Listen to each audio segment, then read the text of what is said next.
नमस्कार दोस्तों आज कहानियों की इस श्रृंखला में पेश है नई कहानी मस्तू और कोरोना।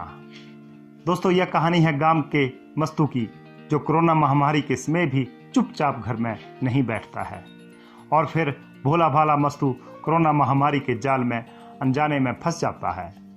लेकिन उसे कोरोना की असली जानकारी आखिर मिल ही जाती है कि लॉकडाउन के समय घर में रहना कितना जरूरी है। तो सुनिए दोस्तों कहानी मस्तू और कोरोना। गांव में कोरोना से सन्नाटा पसर चुका था। मस्तू एक इकलौता आदमी था जिसे कोरोना ने सबसे ज्यादा परेशान करने की ठान ली थी। वह आखिर अपने छप्पर में करे भी क्या। दूसरा, पहले जो आदतें उसने पाल रखी है वही उसके लिए अब एक जख्म से नासूर बन रही थी। जब तक वह एक घर से दूसरे घर फिर तीसरे घर चक्कर न लगा लेता था तब तक उसे चैन नहीं मिलता था। पर अब ठीक वैसे ही उसने पहले जैसा ही आसमान देखा तो निकल चला। एक तो सुबह सुबह चाय ही मिल जाएगी, ऊपर से गांव की खबर भी। सुबह वह घर बदल बदल कर जाता, पर शाम की चाय के लिए उसका शिकार कई घर हो सकते हैं। उसकी मनपसंद की जगहों में है मेहरनी का घर, फिर ठकुराइन और फिर कोई और। वैसे ऐरे गहरे के घर में उसके कदम मुश्किल से पड़ते हैं।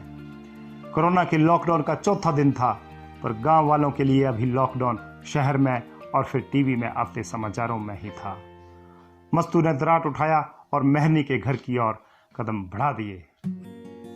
पैरी पौना मेहरनीए, सुनिया कोरोना बड़ा छापा पाई दिता शहर च। मेहरनी की बहू घर के अंदर से एकदम से निकली। वह वैसे भी भूतपूर्व पंच रही है, बात रोब से करती है। चाचू बाहर कुर्सी पर ही बैठेगा, पंचनी बोली। तुम्हें पता नहीं चाचू, अब तो गांव के लोगों को भी खेतों में काम करने को सरकार ने मना कर दिया है। कल दूसरे गांव में पुलिस आई थी, वहां पर कोरोना संदिग्ध पकड़ा गया है। वह दिल्ली से आया था। फिर पंचनी रसोई में चली गई। मस्तू बोला, बेड़ा घर को हुआ इना दा छापा पाना ही था। मस्तू चुपचाप बीड़ी सुलगाकर कुर्सी पर बैठ गया।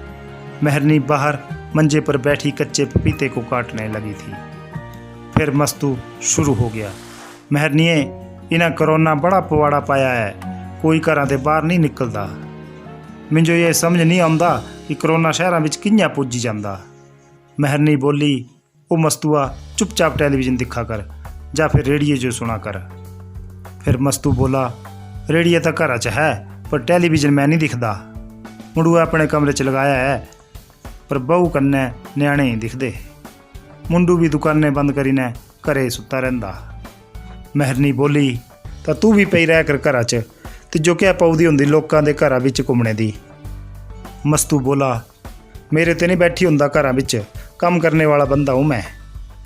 बस मेहरनी, मैं तो जोड़ा दे टेले च बाढ़ करने जाऊंगा आज। मेहरनी की पंचनी बहू चाय का स्टील का गिलास दूर से मस्तू के आगे रख गई और फिर रसोई में चली गई। मेहर के जमाने का बंदा है मस्तू। मेहर अब स्वर्ग सिधार गया, पर कुछ इज्जत तो है मेहर के घर में उसकी। फिर मस्तू तेज कदमों से खेतों के बीच से निकलती पगडंडी को पार करके अभी सड़क पर आया और मोड़ पार करके अभी निकल ही रहा था कि तभी एक गाड़ी ने उसके सामने ब्रेक लगा दी। अंदर से आवाज आई, ओ भाई, पता है ना कर्फ्यू लगा हुआ है, कहाँ जा रहे हो? दराट उठाकर। तब तक एक पुलिस वाला लंबा जवान बाहर निकल चुका था। मस्तू की टांगें कांप चुकी थी। वह डरते हुए बोला, साहब बकरियां रखी हैं घर में, उनके लिए 2-4 टहनियाँ लाने चला हूँ। आप कहते हैं तो अभी घर भाग जाता हूँ। पुलिस वाला बोला, सिर्फ 3 घंटे की मोहलत है कर्फ्यू में, इसके बाद कोई नजर आया तो फिर। उसके हाथ का डंडा लहरा उठा। मुंह पर मास्क या पन्ना लगाकर घुमा कर, और हाँ, सबको बता देना। और कोई तो नहीं आया गांव में पिछले कुछ दिनों से। मस्तू बोला, नहीं साहब, जो हैं वह तो यहीं रहते हैं छपरों में। पुलिस वाला बोला, ठीक है, सबको खबर कर देना कि कोई कर्फ्यू के समय बेमतलब खेतों या इधर उधर लोगों के घरों में ना घूमे। और तुम भी 10 बजे से पहले घर को निकल जाना, नहीं तो तेरी बकरियां तेरे को रोएगी। जी साहब, और जीप धूड़ उड़ाती फुर हो गई। पर मस्तू की मानसिक शांति भी फुर हो चुकी थी। मस्तू ने कुछ झाड़ियां काटना शुरू कर दी, पर टांगों में जोर नहीं रहा था। वह बुड़बुड़ाया, यह सारा किया धरा सड़क का है। अगर यह सड़क गांव से होकर ना जाती तो भला पुलिस की गाड़ी यहाँ कैसे आती। जब सड़क नहीं थी तो खट को पार करके फिर चढ़ाई चढ़ के शहर पहुँचते थे हम। अब तो अपने गांव में भी कैदी हो गए। भला सरकार को भी क्या सूझी जो गांव में भी कर्फ्यू लगा दिया। अब तो हर कोई ऐरा गैरा सड़क से आता है और गांव में कोई भी बीमारी फैलाकर भाग जाएगा। और फिर उसने बड़ा भारा बनाया और मारे पुलिस के डर से खेतों की सीध में ही गेहूं को कुचलता तेज कदमों से निकला। तू अपने छप्पर में पहुंचा तो भी उसे चैन नहीं था। जब तक अपने अंदर उमड़े हर सवाल के जवाब को लोगों से नहीं पूछेगा तब तक उसे चैन नहीं मिलेगा। पर लफड़ा यह है कि अब किसके घर जाए। फिर सिर पर बंधा परना मुंह पर लगाया और कोहल्ले के खेतों की ओर निकल गया। बस अभी शाम का सूरज धार में छिपने को था। खट के किनारे के खेतों में पहुंचा कि एक जगह 5-6 लोग इकट्ठे थे। वह खेतों के बीच से दौड़ा।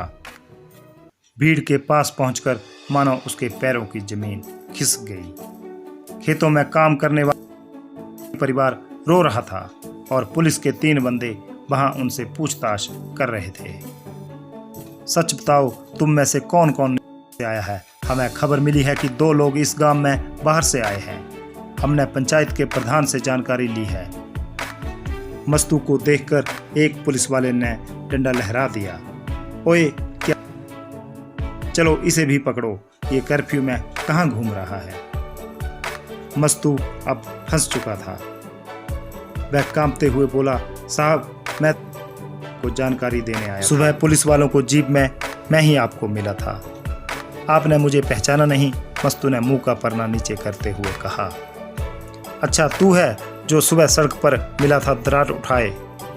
एक सिपाही ने उसे पहचान लिया था। बंदा तो तू ठीक है, पर पंच को बोलना था तो खुद ही आ गया। चलो ये बताओ कि इनमें से कौन कौन नेपाल से आया है। मस्तू बोला, साहब एक और परिवार है, शायद उसमें ना कोई हो। वैसे ये तो यहीं रहते हैं, कोई खेत छोड़कर गया भी नहीं। ये तो अब यहीं के बशिंदे बन गए हैं, शायद दूसरे गांव के ना हों।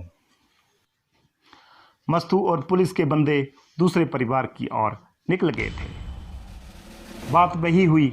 कुछ ही देर में 2 भगोड़े गांव के छप्पर में छिपे पकड़े गए थे, जो 3 दिन पहले ही थे।